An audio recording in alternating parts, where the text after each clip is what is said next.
오늘 은혜 받을 하나님의 말씀은 창세기 12장 말씀부터 이삭이 나오는 그 말씀까지 우리가 쭉 지금 그 말씀 전체가 사실은 오늘 본문의 말씀이 되어지는데 대표적으로 4절만 오늘 봉독하도록 하겠습니다.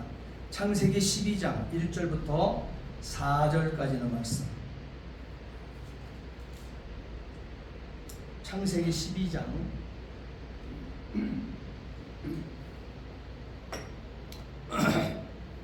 1절부터 4절까지 있는 말씀 함께 봉독하시겠습니다. 여호와께서 아브라함에게 이르시되 너는 너의 고향과 친척과 아버지의 집을 떠나 내가 네게 보여줄 땅으로 가라. 내가 너로 큰 민족을 이루고 네게 복을 주어 내 이름을 창대하게 하리니 너는 복이 될지니라. 너를 축복하는 자에게는 내가 복을 내리고 너를 저주하는 자에게는 내가 저주하리니 땅의 모든 족속이 너로 말미암아 복을 얻을 것이라 하신지라. 이에 아브라함이 여호와의 말씀을 따라갔고 롯도 그와 함께 갔으며 아브라함이 하란을 떠날 때에 75세였더라. 아멘. 아멘. 전능하신 아버지 하나님, 오늘 율법을 주시기 전 믿음에 대한 삶을 살았다고 아브라함을 축복하셨던 하나님, 그 아브라함에 대해서 오늘 은혜를 나누고자 합니다. 하나님께서 오늘 우리의 마음의 문을 열어주시고 오늘 또 귀한 들은 말씀을 통해서 큰 은혜를 받게 하시며 받은 은혜대로 나의 삶이 사라질 수 있도록 역사해 주시옵소서. 부족한 종에게 오늘 또 귀한 말씀을 들려주셨습니다. 이 시간 온전한 도구요 통로요 매개체로만 사용해 주시옵소서. 아멘. 감사하며 예수 그리스도를 받들어 기도하옵나이다. 아멘. 아멘. 우리가 신앙생활을 하면서 하나님께서 우리에게 요청하는 삶이 있습니다. 그 삶은 어려운 것이 아닙니다. 저와 여러분들의 눈에 보이지도 아니하는 것이었고 그것도 우리에게 약속되어진 것이 성경이고 또 약속되어진 것들이 오늘 우리에게 나타난 바 되어지는 것도 우리에게 주어진 삶인 것입니다. 우리는 하나님의 형상과 모양대로 지음받아 하나님의 택함받은 구별된 신령이라고 그랬습니다. 그래서 우리를 가르쳐 성도라고 부릅니다. 거룩히 구별되었다는 것이죠. 이렇게 함께 그룹을 지어서 있는 이와 같은 인간 중에서 하나님이 뽑아서 하나님께서 옮겨 놓았다는 거예요. 그리스도의 원줄기에 새롭게 붙여놓은 자들이라는 것입니다. 그래서 세상에 타락되어 있고 함께 모여있는 무수한 무리처럼 군중이 아니라는 사실이에요. 우리는 하나님께서 구별하여 뽑아서 하나님의 원줄기에 붙여놓은 거룩한 하나님의 진액을 받고 살아가는 그 뿌리의 영향을 받고 살아가는 생명을 갖춘 새 생명을 얻은 하나님의 사람들, 구별된 사람, 그리스도인이라고 부르는 것입니다. 자, 그렇다 하게 되면 이 세상의 그룹에 모여서 그 많은 수많은 군중들이 살아가는 방법과 그 안에서 하나님께서 꺾어서 하나님의 원줄기에 붙여서 구별대에 뽑아서 세우는 저와 여러분들의 삶이 같을 수 있겠습니까? 다르다고 하는 것이죠. 그러면 이렇게 사는 사람과 이렇게 사는 사람들의 구별해야 살아가는 방법이 무엇일까요? 이 66권 하나님께서 인생에게 주신 이 로드맵을 믿고 사느냐, 이것을 불신하고 사느냐, 믿지 않고 사느냐의 그 길이 나누어지겠죠. 그러면 이 로드맵대로 성경 66권대로 따라서 믿음 따라 살아가고 있는 인생이 되어지는 구별된 저와 여러분들, 거룩한 자, 구별된 자, 성도 되었으면 성도에게 요청하는 것은 믿음이라 그랬죠. 여러분, 믿음 성경대로 믿고 산다는 것이 쉽습니까?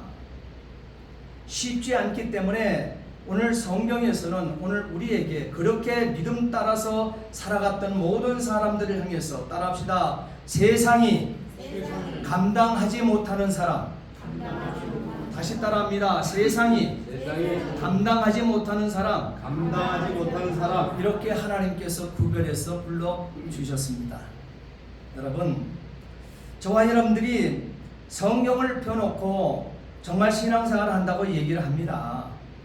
그런데요, 오늘 우리는 우리가 우리의 방법대로 그 길을 따라서 살려고 그러게 되면 앞이 캄캄합니다.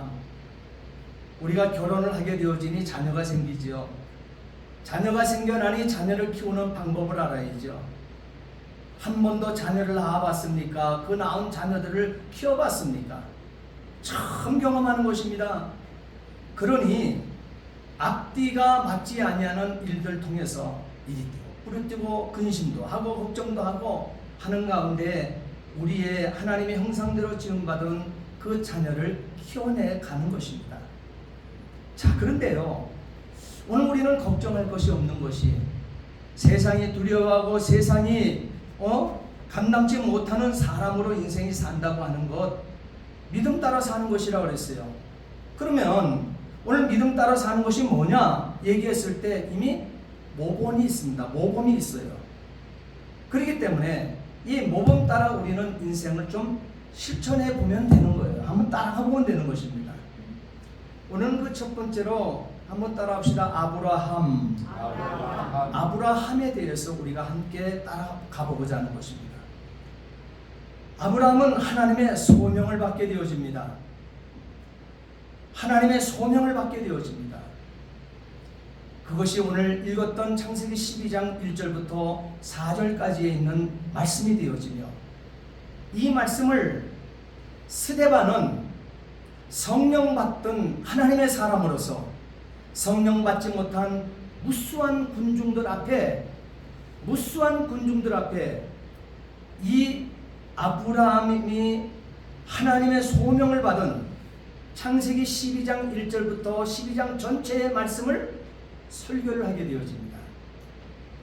그 설교의 내용을 그러니까 간단하게 창세기 12장 이후에 또는 2부터 시작을 되어서 1절부터 시작이 되어서 아브라함에 대한 귀한 말씀이 창세기에 기록되어 있는 전체의 말씀을 설교하는 가운데 두 절로 압축해서 그는 설교를 했습니다. 창세기 7장 2절 3절 말씀에 보게 되면 우리의 조상 아브라함이 하란에 있기 전 이렇게 시작합니다. 메소포타미아에 있을 때에, 이 메소포타미아는 갈대와 우르라고 창세기 11장 28절과 31절에 기록되어 있는 지명입니다. 메소포타미아, 갈대와 우르에 있을 때에, 메소포타미아에 있을 때에 영광의 하나님이 그에게 보여 가라사대 내 고향과 친척을 떠나 내가 내게 보일 땅으로 가라 하시니라 했어요. 하나님께서, 천지만물 창조하신 하나님께서 아브라함에게 보일 땅으로 가라 그랬습니다. 아직 보여준 땅이 아닙니다. 그 땅이 어디 있는지도 모릅니다. 어느 정도의 사이즈가 되는지도 모릅니다. 그것이 옥토인지 박토인지도 모릅니다. 그런데 하나님께서는 내게 보일 땅으로 가라 이렇게 말씀하셨습니다. 그럴 때 아브라함은 어떻게 돼요? 그 하나님의 소명을 받고 아멘하고 따라서 출발합니다. 그래서 아브라함은 셈의 후손, 그리고 아브라함의 조상을 보게 되면 셈의 후손입니다. 아브라함의 윗대로 점점 몇 대를 올라가게 되면 노아가 나오게 되어지죠. 이 노아를 통해서 하나님의 백성들이 살아갔던, 그러니까 하나님의 모양대로 살아갔던 인류가 심판을 받게 되어지죠. 그래서 남았던 것이 노아의 8식구입니다. 노아의 8식구 가운데 노아에게는 3명의 아들이 있었다 그랬습니다. 그 3명의 아들 가운데 장남이 셈입니다. 이 셈이 바로 아시아권 종교를 담당하고 있는 저와 여러분들이 소속되는 아시아권이라는 사실이에요. 그래서 인류의 메시아이신 예수님도 셈족입니다. 셈에게 통해서 예수 그리스도께서 인류의 메시아로 이 땅에 오신 것입니다. 이렇게 아브라함은 셈의 후손입니다. 창세기 11장에 기록되어 있는 대로. 그리고 이 아브라함은 그럼에도 불구하고 아브라함의 그 바로 그때 조상을 보게 되면, 그의 아버지를 보게 되면 갈대아 우르에서 메소포타미아에서 뭐하는 사람이었느냐? 우상 숭배자 데라의 아들이었다는 것입니다. 그러니까 이 아브라함의 아버지는, 아브라함의 원뿌리는 셈의 후손이지만 아브라함의 아버지는, 바로 위의 아버지는 우상 숭배자였다는 사실이에요. 그리고 우상을 만들어 파는 사람이었습니다. 대단히 참 우상과 가까이 있는 집안이었습니다. 근데 하나님께서는 그 가정에 아브라함에게 찾아가시는 거예요. 그리고 이 아브라함의 이 결혼을 보게 되면 아브라함은 이복 누이 동생 사라와 결혼을 하게 되어집니다. 또한 아브라함은 이후에 사라와 결혼시켜 놓고 하나님께서 그 이름을 바꾸어 줍니다. 존귀한 아비라고 하는 뜻의 아브람에서 열국의 아버지라고 하는 아브라함으로 그 이름을 개명시켜 주시는 것이 하나님이십니다. 그래서 창세기 17장 4절 5절 말씀을 보게 되면 내가 너와 내 언약을 세우리니, 언약을 세우면서 이름을 개명시켜 주신 거예요. 너는 열국의 아비가 될지니라, 아버지가 될지라. 이제 후로는 내 이름을 아브람이라 하지 말고, 존귀한 아버지라 하지 말고 아브라함 열국의 아버지라 하리니 이는 내가 너로 열국의 아비가 되게 하려 함이라. 이렇게 말하고 있습니다. 그리고 아브라함은 적자 이삭과 기타 많은 서자를 두는 이 자녀의 복도 받게 되어집니다. 사실 아브라함을 통해서 얻게 되어질 때 아브라함에게 무슨 자녀의 축복을 받게 되어집니까? 아브라함을 불러서 여러분 이 100세가 될 때까지, 99세가 될 때까지, 사라의 나이 89세가 될 때까지 하나님이 항상 창세기 12장에서 갈대아 우르 메소포타미아에서 이끌어내시면서 약속한 것이 있습니다. 밤이 되면 밤하늘을 바라보게 만들며 저 밤하늘에 뭇별들을 세워보아라. 그것이 너의 후손이 되리라. 그리고 아브라함을 바닷가로 데려가서 저 모래를, 수없는 모래를 보면 네 셀 수 있느냐? 그것이 너의 후손이 되리라. 아멘. 하나님께서는 아브라함에게 항상 이 말씀을 하셨어요. 그런데요, 아브라함에게는 적자 이삭과 기타 여러 서자들, 몇 명의 서자들만 낳았다는 사실을 우리는 보게 되어집니다. 그리고 적자는 하나님이 씨라고 그랬습니다. 너에게 씨를 준다고 그랬어요. 그 씨가 100세에 준 것입니다. 여러분 이해가 되십니까? 하늘의 묵별을 말씀하셨던 하나님, 바다의 그 모리아를 말씀하셨던 그 하나님께서 100세가 되어지고 여자 나이 90이 되어지게 되면 생리적인 모든 생산은 끝난 것입니다. 과학적으로도 끝난 것입니다. 자기 몸에서 나타나는 현상으로도 본인들이 압니다. 생명은 출산될 수 없습니다. 그렇다 하게 되면 이 적자 이삭이 100세에 어떻게 났으며 사라의 몸 90에 어떻게 났겠냐 이 말이에요. 이들은 못 낳는다 했습니다. 이미 끝났다 했습니다. 그럴 때 하나님이 확인하십니다. 그래, 인간인 너희의 힘으로는 끝났다. 너희들이 날 수 있는 생명이 아니다는 거예요. 천년 만물을 창조한 전능자인 내가 너희들이 인생에 할 수 없는 일들을 내가 약속된 그 씨앗을 주어서 얻게 된 것이라 이렇게 얘기합니다. 하나님은 인간이 생각하는 한도의 상황에 묶어놓을 뿐이 아닌 것을 온 우주 만물 앞에, 또한 피조물 앞에 선언하심의 모습을 온 오늘의 역사 속에서도 만나게 하시는 것입니다. 그렇게 아브라함은 적자 이삭과 몇 명의 소자들을 두었는데 이 모든 것들은 하나님의 생명 주심이라는 사실을 의심도 하지 않고 있습니다. 오늘 저와 여러분들 역시 역사의 끝자를 살아가면서 우리 인생이 할 수 없는 일들을 하나님 하고 계시고, 하나님이 약속한 것을 이루기 위하여 그 약속의 씨앗을 하게 되면 그 씨를 반드시 우리에게 허락해 주실 줄 믿으시기 바랍니다. 아멘. 아브라함이 이 출생한 이 시기를 보십시오. 아브라함의 출생한 시기는 BC는 기원 전입니다. 다시 말하면 Before Christ예요. 예수 그리스도께서 나시기 전을 기원 전이라고 얘기하는 거예요. 예수 그리스도께서 오심이 예수 그리스도의 오심의 전과 예수 그리스도의 오심의 이후로 나누게 되어지거든요. 기원 전 그리고 기원 후, 오늘 우리가 사용하고 있는 이 역사에서는 어느 때가 되어지는 거예요? 2024년이 되어지는 거예요. 예수 그리스도께서 오신 이후에 2024년 기원 후가 되어지는 것이죠. 기원 후 2024년. 그런데 이 아브라함의 출생을 보게 되면 Before Christ, 기원 전 예수께서 이 땅에 오시기 이전 2016년경에 당시 갈대와 우루, 메소포타미아에 우루 왕조가 번성했는데, 바로 하나님을 떠난 우상 숭배가 흥황했던 때 여호수아 24장 2절과 3절 말씀에 보게 되면 분명히 얘기하고 있습니다. 우루 왕조가 있었는데 하나님을 떠난 우상 숭배가 흥황한 때였다고 그랬습니다.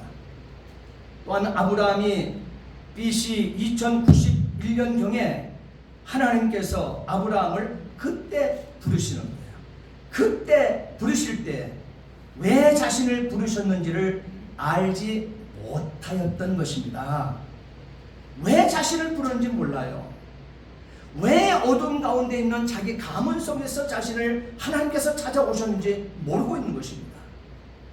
그리고 어디로 가게 되는지도 알지 못하였던 것입니다. 자신의 사명이 무엇인지도 알게 된 것은 상당한 세월이 흐른 후였던 것을 창세기를 통해서 우리는 만나게 되어집니다. 자, 우리는 처음 금은 이와 같은 상황 속에 하나님이 아브라함을 찾아오시고 불러주시고 만나주시고 약속하셨던 이 모습을, 이 광경을 다시 한번 읽어보자 이 말이에요. 자, 창세기 좀 전에 본문 창세기 12장 1절부터 4절까지의 말씀 다시 한번 읽습니다. 오늘 본문의 말씀을 다시 읽습니다. 여호와께서 아브라함에게 이르시되 너는 너의 고향과 친척과 아버지의 집을 떠나 내가 내게 보여줄 땅으로 가라. 내가 너로 큰 민족을 이루고 내게 복을 주어 내 이름을 창대케 하게 하리니 너는 복이 될지라. 너를 축복하는 자에게는 내가 복을 내리고 너를 저주하는 자에게는 내가 저주하리니 땅의 모든 족속이 너로 말미암아 복을 얻을 것이라 하신지라. 이에 아브라함이 여호와의 말씀을 따라갔고 롯도 그와 함께 갔으며 아브라함이 하란을 떠날 때에 75세였더라. 예, 여기 기록을 보게 되면 아브라함은요 특별히 목숨을 걸고 위험을 무릅쓰고 사역을 하기 위하여 부르심을 받았다, 이렇게 기록하고 있습니까? 아니요, 그렇게 기록하고 있지 않습니다. 사역을 하기 위해서 목숨을 걸고 위험을 무릅쓰고 하나님의 부르심을 받고 출발했더라, 이렇게 기록하고 있지 않습니다. 아브라함의 일생을 보게 되면 단지 하나님을 믿는 것이 사명이었던 것 같습니다. 그냥 단순히 하나님을 믿는 것이 자기의 사역이었던 것 같아요. 저와 여러분들도 한번 이렇게 살아보면 어떨까요? 믿지 못하고 사는 것이 아니라 아브라함의 일생처럼 하나님을 믿는 것이 나의 사명인 것처럼 살아가면 어떻겠냐 이 말씀이에요. 아멘. 왜냐하면 갈대와 우르는 물론 세상 어디에서도 하나님을 믿는 사람의 삶을 모델로 볼 수 없고 볼 수 있는 기회를 한 번도 믿는 것이 무엇이라는 것을 볼 수 있는 모델이 없었다는 사실이에요. 그가 볼 수 있었던 것은 우상을 깎아서 파는 것밖에 못 봤고, 그 깎아서 팔아버리게 되면 그 우상 앞에, 사람이 깎아놓은 그 우상 앞에 빌고 절하고 하는 우상을 섬기는 것밖에 볼 수가 없었다는 사실이에요. 기회가 없었습니다. 하나님을 믿는 사람의 이 삶의 모델을 볼 수 있는 기회가 없었다는 사실이에요. 아브라함에게는. 그러니 거기서 하나님 부르신다고 무슨 사명이라고 여겼겠습니까? 무슨 소명이라고 생각했겠습니까? 단지 아브라함의 일생은요, 하나님을 믿는 것이 그냥 사명인 것처럼 그렇게 살아냈다고 하는 사실이에요. 이것이 아브라함에게서 붙들 수 있는 최고 첫 번째 우리가 닮아야 될 모습이라는 사실인 것입니다. 아브라함은 실로 하나님을 믿는 사람들의 모범이었습니다. 그리고 순종하는 삶의 표본이 될 만한 인물이었다는 사실을 부인하지 못할 것입니다. 바로 그러한 삶의 모델로 사는 것이 아브라함의 사명이었다고 하게 되면 사명이라고 해도 가언이 아님을 우리는 발견하게 되어집니다. 그리고 하나님께서는 원래 아브라함은 뭐예요? 존귀한 아버지잖아요. 아브라함과의 이 교제를 통해서 아브라함, 열국의 아버지를 보여주시는 것뿐만 아니라 오히려 이 하나님 자신의 인자하신 모습을 이 아브람의 모습 속에서 아브라함으로 이름을 바꾸시며 하나님 자신의 인자하신 모습을 아브라함에게 보여주신 것입니다. 결코 하나님이 무섭기만 한 하나님이 아니라는 사실을 아브라함과의 이 교제를 통해서 하나님께서는 드러내시고 있다는 사실이에요. 왜 그러냐? 아브라함의 몇 대 손 보게 되면 거기에 노아라고 하는 그 할아버지를 통해서 하나님께서는 그 많은 인류들을 한순간에 노아 할아버지, 자기 할아버지 120년 동안 말씀에 순종하여 하나님의 말씀을 청종하여 120년 동안 누구든지 이 방주 안에 들어와야 된다. 40일이 지나게 120년이 지나게 되어지게 되면 이 땅은 물로 심판을 받게 되어질 것이다. 그렇기 때문에 이 방주 안에 함께 방주를 짓고 방주 안에 함께 들어오자 얘기했을 때 노아의 부부와 노아의 세 아들과 노아의 그 자부들 외에는 이 방주 안에 노아의 말에 순종하고 들어온 사람이 한 사람도 없었다는 사실. 그러다 보게 되니 방주 안에 들어왔던 것, 그리고 우리 교회 벽에 그려져 있는 저 방주 안으로 몰려 들어오잖아요. 동물들이 짝을 지어서 몰려 들어오잖아요. 저 모습대로 하나님이 명하심 따라 순종한 것은 저 동물들과 하늘에 나는 새들과 바로 노아의 8 식구 외에는 방주 안에 들어온 자가 없더라는 거예요. 그리고 말씀하신 그대로, 언약하신 그대로 방주 안에 들어온 생명 외에는 다 쓸어버렸다는 사실이에요. 그러니 참 엄청난 하나님을 보고 있지 않습니까? 인생이 두려움을 느낄만 하지 않습니까? 하나님이. 그러나 이 하나님은 그렇게 무서운 하나님이 아니신 것입니다. 하나님께서 말씀하실 때 그 말씀에 불순종하는 자에게는 무슨 하나님이 될 줄 모르겠지만 하나님이 우리 인생에 약속하신 그 말씀 따라 순종하며 따르는 그 모든 심령들에게는 하나님께서는 친히 어때요? 친구같이 교제하시는 분이라고 했어요. 이렇게 따사로운 하나님이 없다는 사실이에요. 이렇게 세밀하게 인생의 모든 대수사를 함께 이렇게 고가하며 함께 이루어지는 만남을 이루어지는 분이 없다는 사실을 아브라함을 통해서 만나게 하시는 것입니다. 아브라함은 이렇게 하나님을 만나고 있습니다. 아브라함의 믿음이 그러므로 무슨 표적을 행한 것이 아니지 않습니까?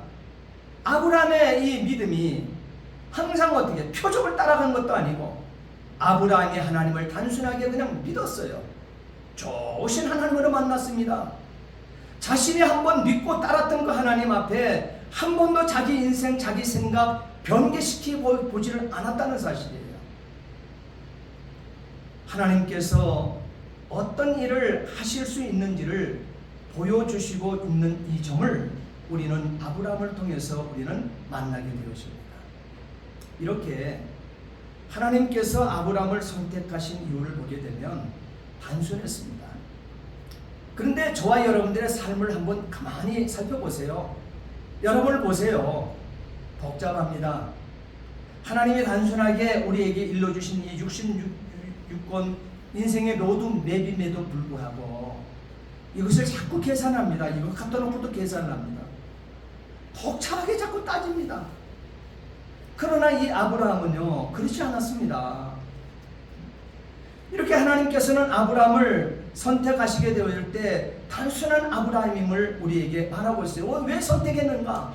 성경은 분명한 답을 줍니다. 하나님의 능력을 보여주시기 위해서라는 사실이에요. 하나님은 만복의 근원이시며 좋으신 하나님이심을 보여주시려고 하시는 까닭임을 우리에게 오늘 성경 본문은 깨닫게 하십니다. 아브라함을 통해서 특별히 역사는 뭐가 있을까요? 아브라함 단순히 하나님 앞에 믿음을 보였고 따라갔을 뿐인데 말이에요. 그런데 하나님께서는 그를 아름답게 보셨고 그에게 하나님께서 역사해 주셨다는 사실이에요. 복의 근원을 삼아 주셨다는 사실이에요.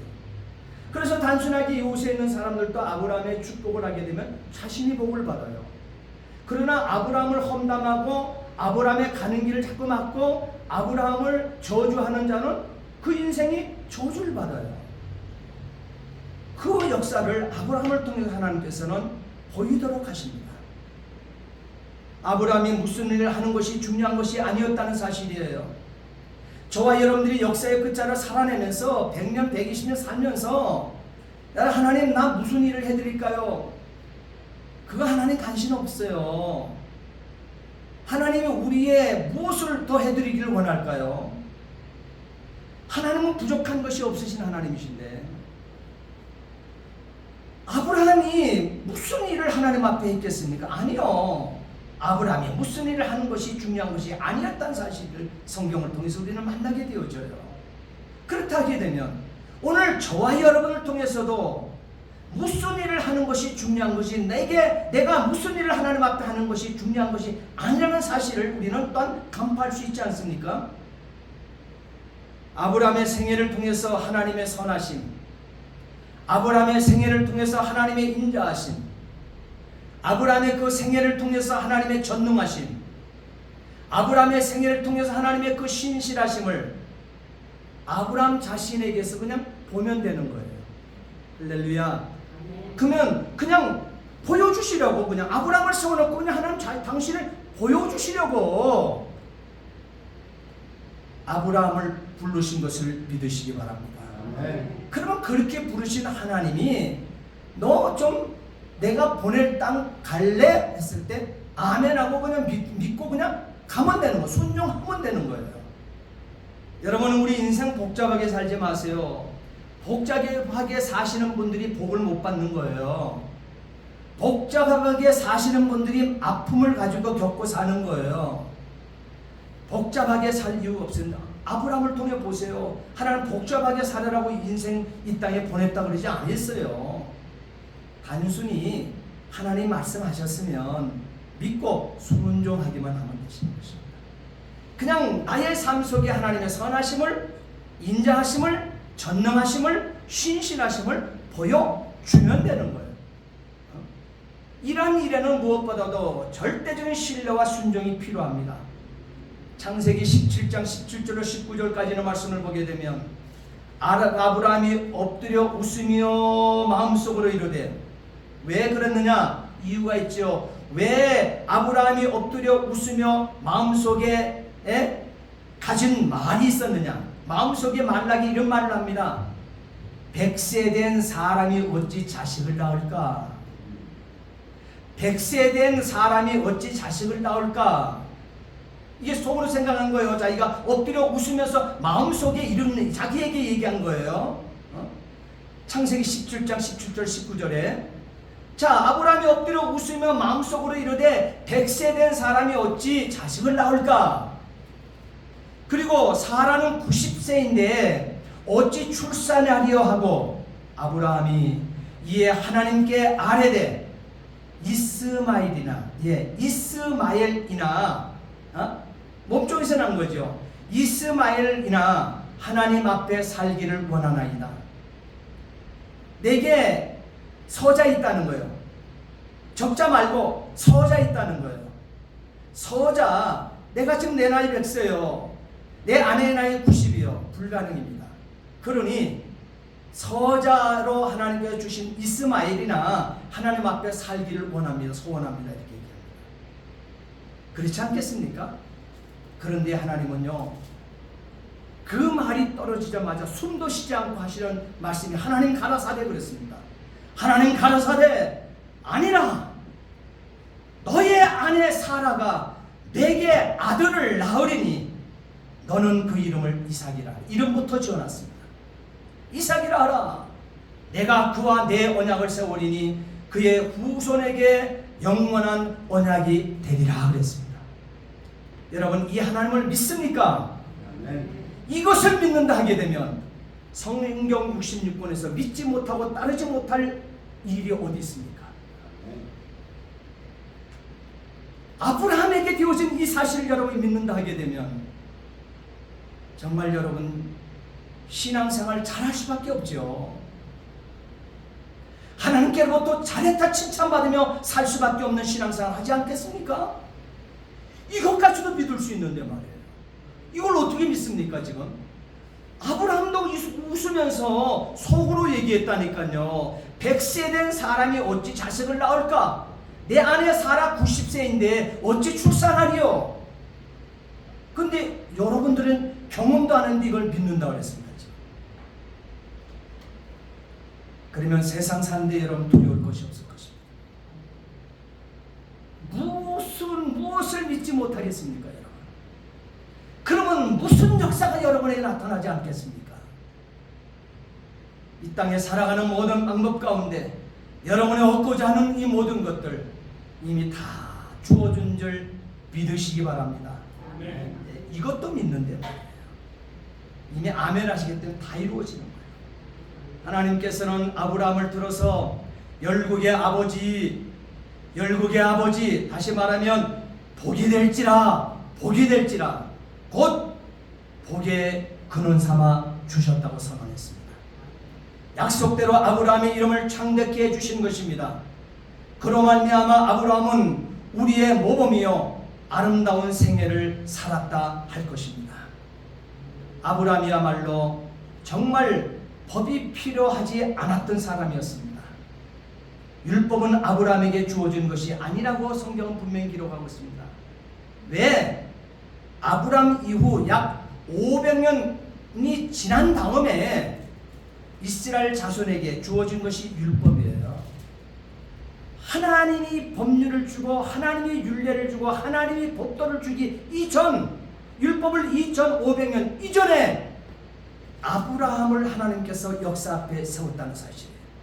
정말 법이 필요치 않았던 사람이었던 것이죠. 그것을 오늘 우리는 발견하고 있는 것입니다.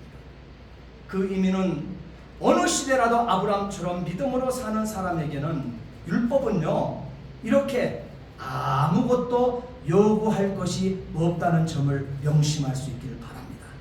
율법에 잡히지 마세요 여러분. 그래서 쩔쩔쩔쩔 매는 겁먹은 인생 신앙생활 하지 마세요. 우리는 아브라함처럼 복음에 사로잡혀 복음을 믿고 복음에 순종하고 따르는 언약 백성인 것을 믿으시기 바랍니다. 아멘. 우리는 율법에 사로잡힌 자들이 아니에요. 선민 이스라엘은 그렇게 살았을지 모르지만 언약 백성 저와 여러분들은 아브라함처럼 이 길을 믿음의 길을 가야 될 줄 의심하지 않게 되기를 주의 이름으로 부탁을 드립니다. 아멘. 이렇게 아브라함은 하나님의 부르심을 받았을 때 따라합시다. 순종하였습니다. 믿음을 가지고 살아가는, 복음을 믿고 믿음을 가지고 살아가는 사람들은요 순종할 게 있습니다. 이해가 되지 않은 것이 신앙생활하는 가운데 있을 거예요. 그러면 복종하며 사시면 됩니다. 아멘. 쉬워요. 그러면 아브라함에게 나타난 이 복의 근원이 나의 복의 근원이 되어집니다. 내가 복의 근원이 되어지는 거예요. 여러분 그것은 놀랍더라고요. 제가요 우리 가문에 대해 자꾸 얘기를 하잖아요. 왜? 우리 가문이 복을 받고 있으니까, 복을 받았으니까, 예수를 믿기 전과 믿든 이후에 우리의 가문이 달라졌으니까, 성경이 약속된 대로 달라집니다, 여러분. 그러나 중요한 것은 아브라함처럼 하나님 부르심을 받았을 때 곧 순종하였다고 하는 이 말씀만 놓치지 마세요. 성경 안에서 하나님의 뜻대로 부르심을 받은 사람들은 참으로 복받은 사람들이에요.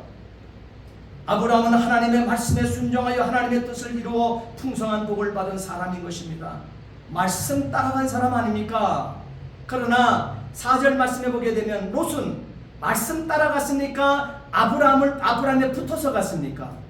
아브라함에 붙어서 갔어요. 아브라함의 가지에 롯은 붙어서 간 사람입니다. 그러니 그는 말씀을 떠나갈 수 있습니다. 그러나 이 아브라함은 말씀 따라 말씀에 순종하며 하나님의 뜻을 이루어 풍성한 복을 받은 사람입니다.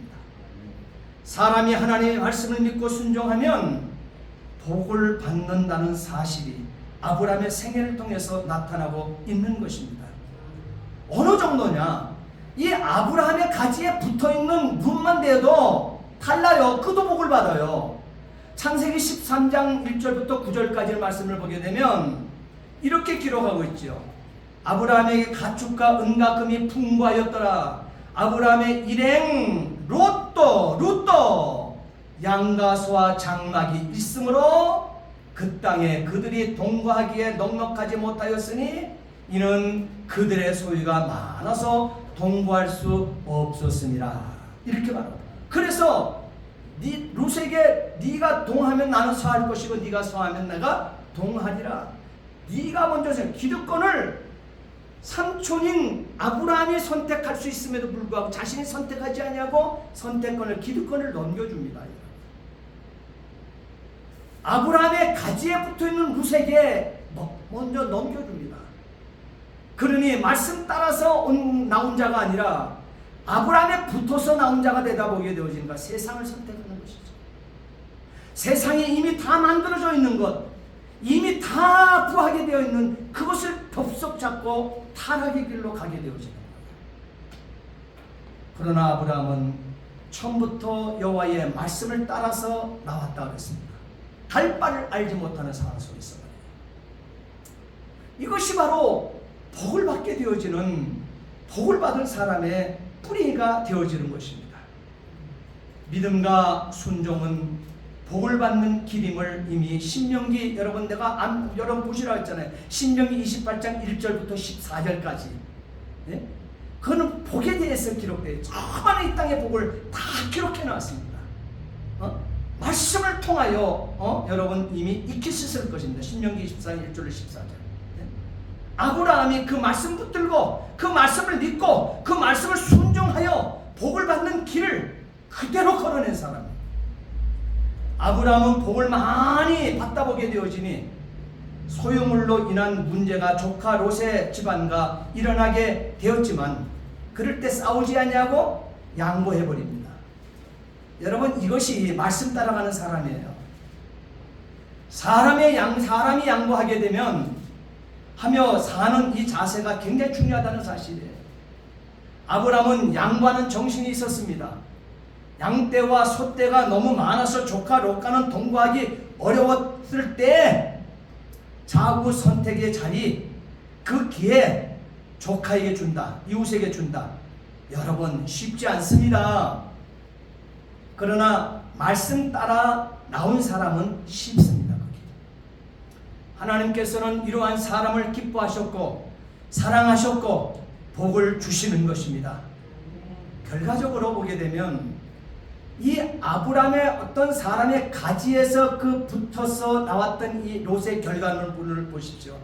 먼저 기득권을 선택한 자기가 선택해서는 안 될 자가 선택하고 좋은 것을 먼저 따라서 간 롯의 결과물을 보십시오. 소돔과 고모라, 자기가 선택했던 그 땅 유황불로 멸망해버렸습니다. 자기 아내도 그거 돌아보다가 손기둥 되었습니다. 아브라함, 그러나 말씀 따라갖고 그 모든 기득권을 내어놓았던 아브라함, 결론적으로는 풍요 속에 예수님과 천사를 만나게 되고 풍요를 누리는 모습을 보지 않습니까? 자손만 맺도록 말이에요. 아브라함에게서 또 놓쳐서는 아니 될 것이 있다고 하게 되면 언제나 그는 예배를 소중하게 여겨 단을 쌓기를 게을리하지 않았다고 하는 점인 것입니다. 아브라함이 어떻게 예배하는 것을 배웠는지 알 수는 없지만, 왜? 자기가 본 것은 우상 숭배하고 우상 깎아 만드는 것밖에 보지 않았거든요. 그런데 아브라함은요, 자기가 옮길 때마다, 자기가 장막이 옮겨질 때마다 첫 번째 한 것은 장막 짓기 전 단을 쌓기를 게을리하지 않았다 했어요. 어디서 어떻게 이 예배를 배웠을까? 몰라요. 아브라함은 장막을 치는 곳마다 그러나 거기서 제단을 쌓고 하나님께 제사를 드렸습니다. 하나님께서는 이렇게 예배하는 사람을 찾으시는 것입니다. 누가 시키거나 강요해서가 아니라 스스로 하나님께 감사의 제사를 드리는 것. 그러면 저도 자녀를 키워보니까 그 자녀가 최고 귀엽더라고요. 그리고 우리 조카들을 봐도요, 신앙생활 잘하고 교회에서 헌신 봉사하고 하는 이 조카들이 그렇게 아름답고 그렇게 마음에 쓰이는 거예요. 그 조카라 할지라도 내 아들만큼 똑같이 축복하며 기도할 수밖에 없는 것입니다. 여러분, 성도인 여러분들은 마찬가지예요. 우리의 자녀들에게 축복하기 전 성도들의 여러분들이 되어지는 모든 대소사의 일들을 저는 먼저 축복하고 먼저 기뻐집니다. 저는 조금도 저는 이 순서를 바꾸지 않습니다. 저의 친자녀들, 내 가족들이 소중하지만 나에게 맡겨진 약물이든 우리 성도들 여러분들을 먼저 축복하고 여러분들이 되어지고 여러분 가족이 잘 되어지는 것들이 먼저 기뻐진다는 사실이에요. 저는 그렇게 목회해 왔습니다. 누가 뭐라 그래도. 그렇기 때문에 기도의 모든 우선순위에도 성도들밖에 먼저가 있습니다. 맨 마지막에 우리의 자녀들 기도하고 우리의 가족들을 위해서 기도합니다. 여러분, 그렇기 때문에 여러분들이 하나님 아버지 앞에 어떻게 서가야 될 것인가 하는 것들을 스스로 한번 잘 좀 놓아놔봐요. 예배를 찾으시는 하나님 앞에, 이 아브라함처럼 예배를 하나님 앞에 정하게 여길 줄 알아. 누가 강조한 것이 아니잖아요. 스스로 하나님께 감사 제사를 드리는 것 아닙니까? 감사로 제사를 드린 자가 하나님을 영화롭게 한다고 그랬습니다. 시편 50편 23절 말씀 보세요. 감사로 제사를 드리는 자가 나를 영화롭게 하나니 그의 행위를 옳게 하는 자에게 내가 하나님의 구원을 보이리라고 했습니다. 아브라함은 모래상수리 나무 숲을 근처에 우거할 때나 헤브론에서나 부엘세바에서나 하나님 앞에 제단 쌓고 거기 제사를 드리면서 하나님을 섬겼던 것입니다.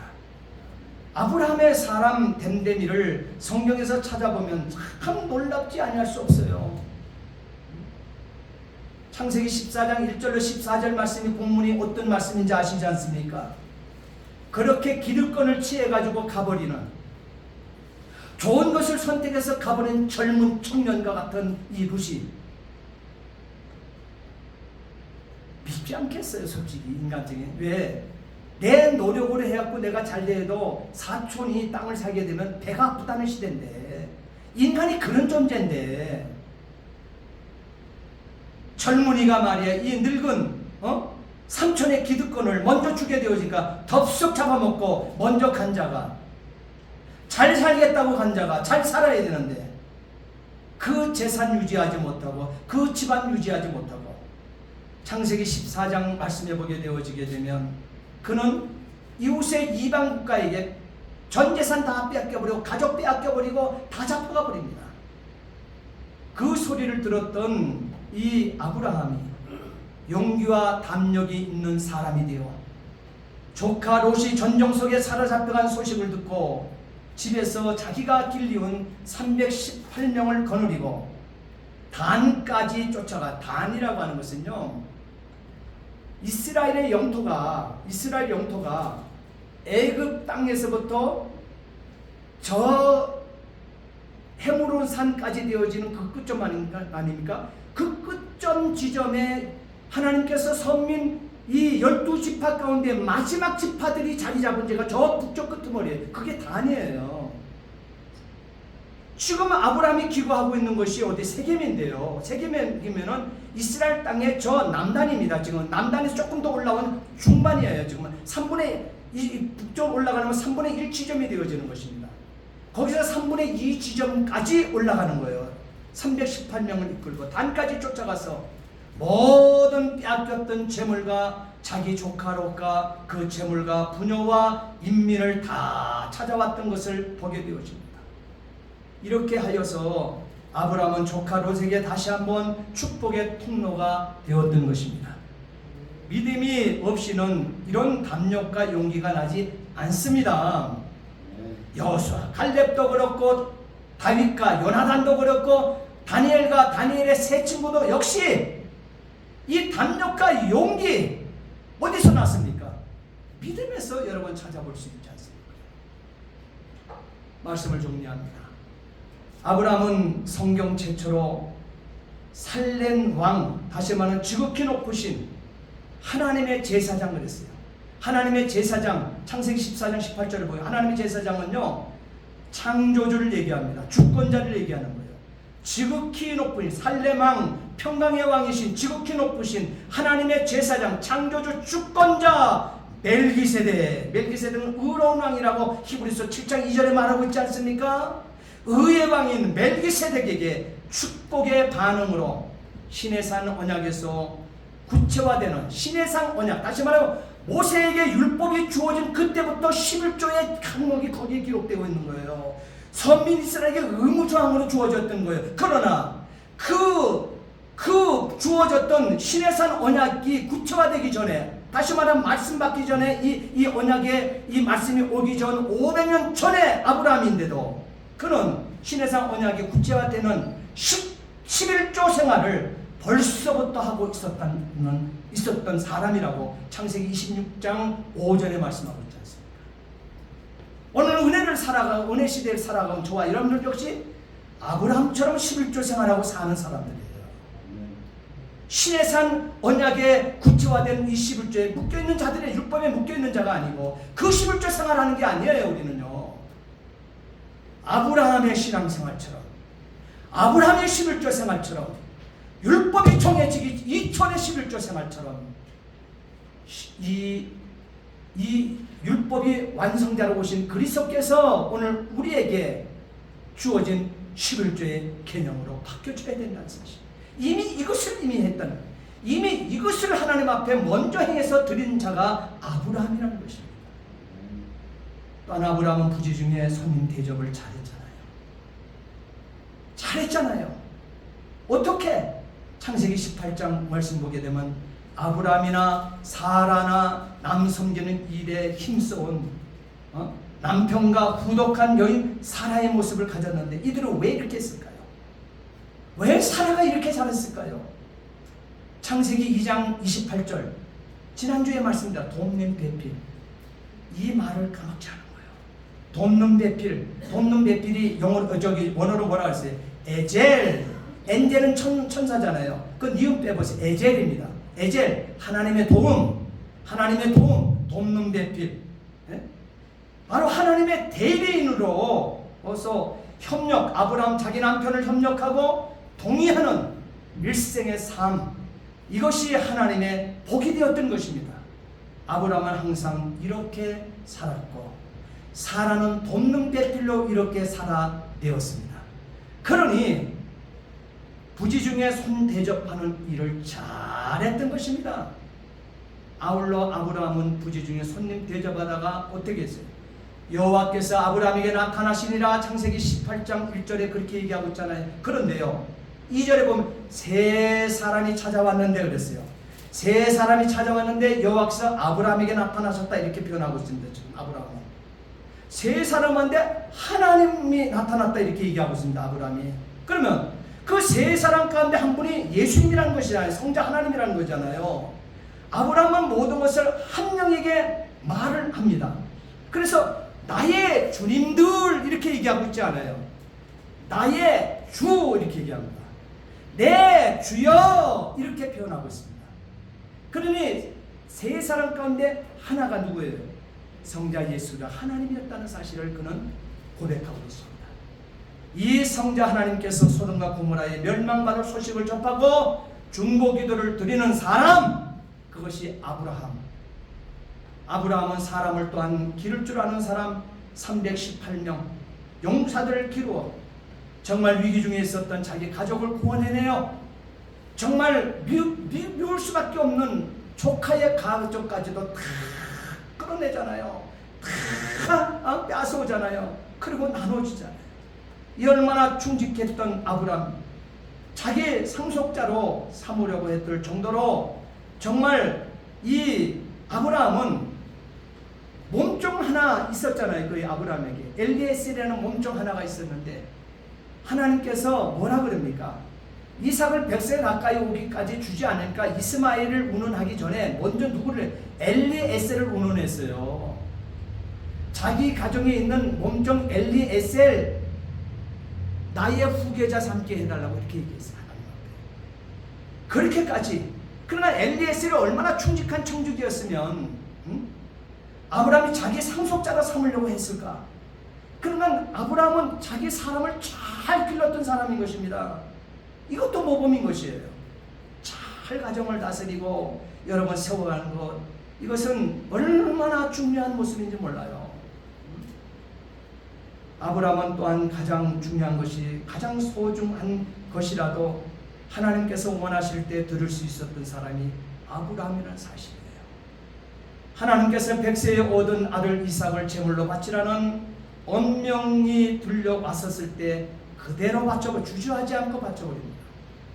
아브라함은 오직 하나님의 말씀을 믿었는데, 아브라함이 믿는 말씀은요, 내 자손이라 칭할 자가 이삭으로 말미암아 태어나는 자가 될 것이라, 이 말씀하신 것을 그대로 그냥 담아버린 거예요. 그대로 믿어버린 거예요. 아무튼 아브라함은 믿었습니다. 순종하였습니다. 그 결과 하나님께서는 아브라함을 당신의 벗이라고까지 했습니다. 친구라고 그랬어요. 아브라함, 내 친구야 이렇게 했습니다. 너는 나의 벗이야 이렇게 하나님 그렇게 얘기하셨어요. 이삭을 드린 다음 하나님께서 아브라함을 만날 때 그렇게 만나주셨습니다. 그리고 하나님께서는 아브라함의 자손을 위하여 하나님 자신의 독생자를 보내어 십자가에서 죽게 하셔서 아브라함처럼, 보세요, 아브라함의 독자 이삭을 드리게 되니까 아브라함 이후에 오는 그 모든 후손들을 위하여 천진만물 창조하신 주인이신 그 하나님이 당신의 독자를 보내주지 않습니까? 아브라함의 후손들을 위하여, 저와 여러분들에게 이르기까지, 우리의 후손들에게 이르기까지 천진만물 창조하신 창조주가 당신의 독생자를 십자가에 죽게 하셔서 아브라함처럼 하나님 자신을 믿는 자들의 죄를 속하여 주신 것입니다. 아브라함과 하나님 사이는 이렇게 독생자라도 서로 내어놓을 수 있는 사이가 된 것입니다. 네. 그래서 하나님은 아브라함에게 벗이라고 했습니다. 사랑하는 성도 여러분, 다메섹의 엘리에셀이 자신의 주인 아브라함의 아들 이삭의 결혼을 위하여 행했던 모습을 여러분 보십시오. 무엇이 이 위대한 엘리에셀을 만들 수 있었을까요? 아브라함의 믿음이었습니다. 이삭이 아버지 아브라함의 말을 듣고 제물이 되려고 아무런 거역도 없이 결박당하고 제단에 올려지게 되는 순간, 거기에 움쪽달싹하지 않고 100세가 116세나 되어진 아버지 앞에 16살 된 이 청년 이삭이 제단에서 뛰어내리지 않았다는 사실이에요. 제단 위에 올려지게 되는 순종이 어디서 나온 것이었을까요? 아브라함의 믿음 까닭이었습니다. 언행 심사가 바른 성실과 진실한 아브라함. 75세에 하나님의 부르심을 받아서 175세까지 100년을 하나님과 동행하는 아브라함의 믿음. 100년을 하루같이, 100년을 하루같이, 100년을 한결같이, 100년을 한결같이 하나님을 섬겼던 아브라함. 실로 우리가 잘 부르는 찬양처럼 믿음만이 능력이라 하시네. 믿음만이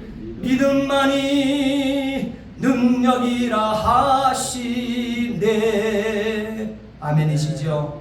내가 큰 민족을 이루고 내게 복을 주어 내 이름을 창대케 하리니 너는 복의 근원이 될지라. 너를 축복하는 자에게 내가 복을 내리고 너를 저주하는 자에게 내가 저주하리니 땅의 모든 족속이 너를 인하여 복을 얻을 것이니라 하신지라.